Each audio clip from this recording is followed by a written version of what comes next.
Franchise লিগের trophy জিততে চান তাহলে রিশাদ হোসেনকে সাইন করান। বাংলাদেশ হোক কিংবা অস্ট্রেলিয়া, পাকিস্তান, রিশাদকে দলে নিলেই হাতে উঠবে শিরোপা। 2024 সাল থেকে যেন এই কথাটাই প্রমাণিত হলো বারবার। হোক রংপুর রাইডার্স কিংবা হোবার্ট হারিকেন্স, ফরচুন বরিশাল কিংবা লাহোর কালান্দার্স, রিশাদকে যারাই সাইন করিয়েছেন তারাই পেয়েছেন টুর্নামেন্টের শিরোপা। শুরুটা 2024 সালে গ্লোবাল সুপার লিগের মধ্য দিয়ে। টি-20 বিশ্বকাপে রিশাদ বল হাতে দারুণ পারফরমেন্স দেখান ওয়েস্ট ইন্ডিজের মাটিতে। সেবারই সেখানে আয়োজিত হয় 5 দলের অংশগ্রহণে গ্লোবাল সুপার লিগ। ফাইনালে ভিক্টোরিয়াকে হারিয়ে প্রথম আসরের শিরোপা ঘরে তুলে নুরুল হাসান সোহানের নেতৃত্বাধীন বাংলাদেশ প্রিমিয়ার লিগের দল রংপুর রাইডার্স। সেই দলেরই সদস্য ছিলেন রিশাদ হোসেন। 5 ম্যাচে নেন 6 উইকেট। ফাইনাল ম্যাচে 3 ওভার 1 বল করে দেন মাত্র 26 রান। বিনিময়ে তুলে নেন 2টি গুরুত্বপূর্ণ উইকেট। জ্যাকসন স্মিথকে আউট করে দলকে জেতান ফাইনাল। তারপর রিশাদের ডাক আসে অস্ট্রেলিয়ার টুর্নামেন্ট বিগ ব্যাশের দল হোবার্ট হারিকেন্সে। রিকি পন্টিংয়ের দল বিশ্বকাপে রিশাদের বোলিং ঘূর্ণি দেখে সঙ্গে সঙ্গেই করান সাইনিং। তবে ভাগ্য সহায় হলো না এই লেগ স্পিন বোলিং অলরাউন্ডারের। একই সময়ে বিপিএল থাকার কারণে পেলেন না অস্ট্রেলিয়ায় খেলতে যাওয়ার অনাপত্তিপত্র।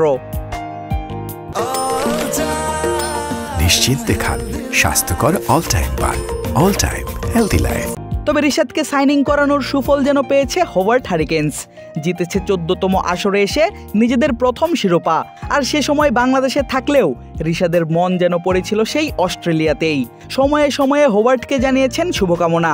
ফাইনাল জয়ের পর প্রায় 7000 কিলোমিটার দূরে বসে সামাজিক যোগাযোগ মাধ্যমের ছবি দিয়ে যুক্ত হয়েছেন জয়ের আনন্দে।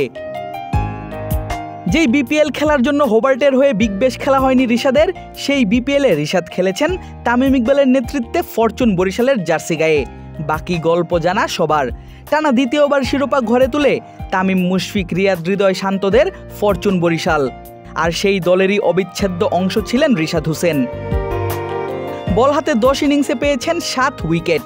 যদিও পরিসংখ্যান দেখে দলে তার অবদান বোঝা যাবে না একদমই, তবে তার উইকেটগুলো ছিল দলের জন্য বেশ গুরুত্বপূর্ণই। বিপিএলের শিরোপা জিতে যেন রিশাদ কিছুটা ভুলার চেষ্টা করেন বিগ ব্যাশে না খেলার কষ্টটা। আইপিএলের নাম লেখালেও মেগা নিলামে কোনো দল জুটেনি রিশাদের ভাগ্যে। আর সেই সুযোগটাই লুফে নেয় পাকিস্তানের ফ্র্যাঞ্চাইজি লিগ পিএসএল। রিশাদকে ড্রাফট থেকে দলে ভেড়ায় লাহোর কালান্দার্স। আর গত রাতে ট্রফি জিতে রিশাদ যেন রাখলেন তার শিরোপা ভাগ্য নিয়ে ওঠা কথার মূল্য। বল হাতে প্রথম 3 ম্যাচেই লাহোরের হয়ে রিশাদের শিকার 8 উইকেট। অবদান রাখেন দলের প্রায় সবগুলো জয়েই। তাই তো বাংলাদেশ এবং সংযুক্ত আরব আমিরাতের সিরিজ শেষ করে আবারও যোগ দেন দলের সঙ্গে, অনেকটা নাটকীয়ভাবেই। আর ফাইনালে বল হাতে মহা গুরুত্বপূর্ণ ব্রেক থ্রু এনে দিয়ে 201 রানেই আটকান কোয়েটা গ্ল্যাডিয়েটর্সকে। আর সেই টার্গেট অতিক্রম করে লাহোর জিতে পিএসএলে নিজেদের 3য় শিরোপা। শিরোপা হাতে রিশাদের ছবি, ক্যাপশন আলহামদুলিল্লাহ। ফ্র্যাঞ্চাইজি লিগে শিরোপা ভাগ্য নিয়ে খেলা রিশাদের হাত ধরে জাতীয় দলও পাবে নিজেদের প্রথম কোনো বড় টুর্নামেন্ট জয়ের ট্রফি। অন্তত এমন স্বপ্নই দেখছেন দেশের কোটি ক্রিকেট প্রেমী। আদিব আশরাফ, ক্রিক ফ্রেঞ্জি।